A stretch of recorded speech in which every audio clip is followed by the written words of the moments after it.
Hello friends, welcome to home food zone. இன்றைக்கி இந்த வீடியோவில் நல்ல சூப்பரான ரொம்பவே டிஃப்ரெண்ட்டான ஒரு ஸ்நாக்ஸ் ரெசிபி. நீங்கள் இது டிஃபனாகவும் கொடுக்கலாம். இது செய்கிறதுக்கு ஒரு மிக்ஸி ஜாரில் 3/4 கப் அளவுக்கு ரவை சேர்த்துக்கோங்க.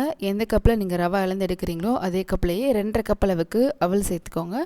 அவல் வெள்ளை அவல் இல்லை சிகப்பு அவல் எது வேணாலும் எடுத்துக்கலாம். உங்கள்கிட்ட எது இருக்கோ அதை எடுத்து நீங்கள் செய்யுங்க. இது கூட ஒரு 10லேருந்து 15 மிளகு சேர்த்துக்கோங்க. மிளகு காரத்துக்காக தான். நீங்கள் காரம் அதிகமாக எடுத்துப்பீங்கன்னா நல்லா ஒரு ஸ்பூன் அளவு கூட மிளகு சேர்த்துக்கலாம். ஒரு 2 காஞ்ச மிளகாய் சேர்த்துட்டு இதை நல்லா பவுடராக அரைச்சி எடுத்துகிட்டு வந்துடுங்க. எப்பவுமே நம்ம அவலை அரைக்கும் போது ரொம்ப ஃபைன் பவுடராக அரைக்க முடியாது. கொஞ்சம் இந்த மாதிரி கொரகொரப்பாக தான் இருக்கும். இந்த மாதிரி அரைச்சி எடுத்துக்கோங்க. இப்போ இதை ஒரு மிக்சிங் பவுலுக்கு மாற்றிக்கலாம். இதில் 2 டேபிள் ஸ்பூன் அளவுக்கு தயிர் சேர்த்துக்கோங்க. தயிர் கொஞ்சம் புளிப்பு இல்லாத தயிரை பார்த்து எடுத்துக்கோங்க.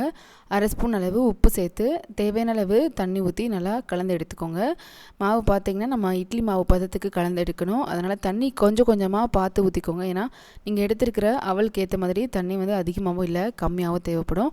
கொஞ்சம் கொஞ்சமாக இந்த மாதிரி ஊற்றி மிக்ஸ் பண்ணி எடுத்துக்கோங்க. மாவு பார்த்திங்கன்னா ஃபைனலாக இந்த கன்சிஸ்டன்சி இருக்கணும். உங்களுக்கு பார்த்தாலே தெரியும். இட்லி மாவு மாதிரி பிசைஞ்சு எடுத்துக்கணும். இப்போ இந்த மாவை ஒரு 15 நிமிஷம் மட்டும் அப்படியே நம்ம ஊற வச்சு எடுத்துக்கலாம். நீங்கள் உடனே செய்யணும்னு நினச்சிங்கன்னா கொஞ்சமாக நீங்கள் ஒரு ஈனோ ஒரு பிஞ்ச் இல்லை 2 பிஞ்ச் அளவு சேர்த்து நல்லா கலந்துட்டு நீங்கள் உடனே நீங்கள் வேக வச்சு எடுக்கலாம்.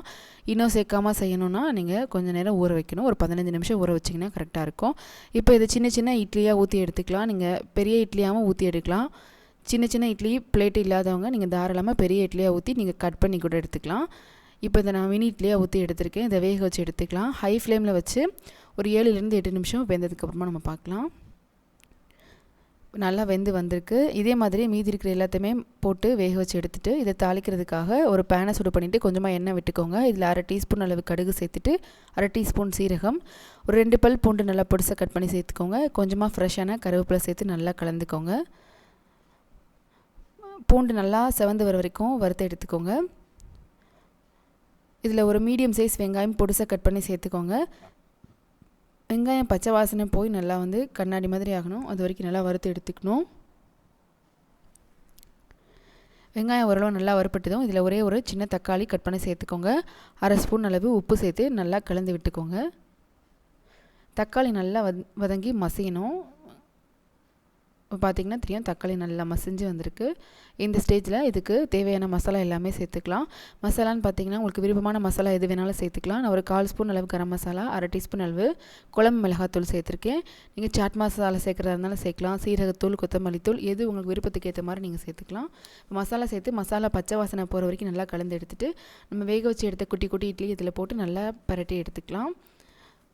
நல்லா அடுப்பு சிம்மில் வச்சுட்டு மசாலா நல்லா இட்லியில் எல்லா பக்கமும் படுற மாதிரி கலந்து விட்டுக்கோங்க. உங்களுக்கு கொத்தமல்லி இலை ஃப்ளேவர் பிடிக்குன்னா நல்லா ஒரு கைப்பிடி அளவு கொத்தமல்லி இலை கடைசியாக தூவி சர்வ் பண்ணிங்கன்னா ரொம்ப ரொம்ப நல்லாயிருக்கும். ஒரு 2லேருந்து 3 நிமிஷம் நல்லா இந்த மாதிரி வறுத்து எடுத்துக்கோங்க. மசாலா லேசாக பிடிச்சி நல்லா காரெல்லாம் உள்ளே இறங்கணும். நல்லா வறுத்து எடுத்துகிட்டு ஸ்டவ் ஆஃப் பண்ணிவிட்டு சுட சுட சர்வ் பண்ணிங்கன்னா ரொம்ப ரொம்ப நல்லாயிருக்கும். சட்னி சைடிஷ் எல்லாம் எதுவுமே தேவையில்லை. அப்படியே நம்ம சாப்பிட்லாம். ரொம்ப ரொம்ப நல்லாயிருக்கும். நீங்கள் ஸ்நாக்ஸாகவும் செஞ்சு கொடுக்கலாம், டிஃபனாகவும் செஞ்சு கொடுக்கலாம். அது மாதிரி லஞ்ச் பாக்ஸுக்கு கூட நீங்கள் பேக் பண்ணி கொடுக்கலாம். கண்டிப்பாக குழந்தைங்களுக்குலாம் ரொம்ப பிடிக்கும். இதே மாதிரி கண்டிப்பாக நீங்களும் செஞ்சு பாருங்கள். இந்த ரெசிபி உங்களுக்கு பிடிச்சிருந்ததுன்னா லைக் பண்ணுங்கள், ஷேர் பண்ணுங்கள், கமெண்ட் பண்ணுங்கள். கண்டிப்பாக ஹோம் ஃபுட் ஜோனுக்கு சப்ஸ்கிரைப் பண்ண மறக்காதீங்க. நாளைக்கு இதே போல் ஒரு நல்ல ரெசிபியோட உங்களை மீட் பண்ணுறேன். அது வரைக்கும் பாய்.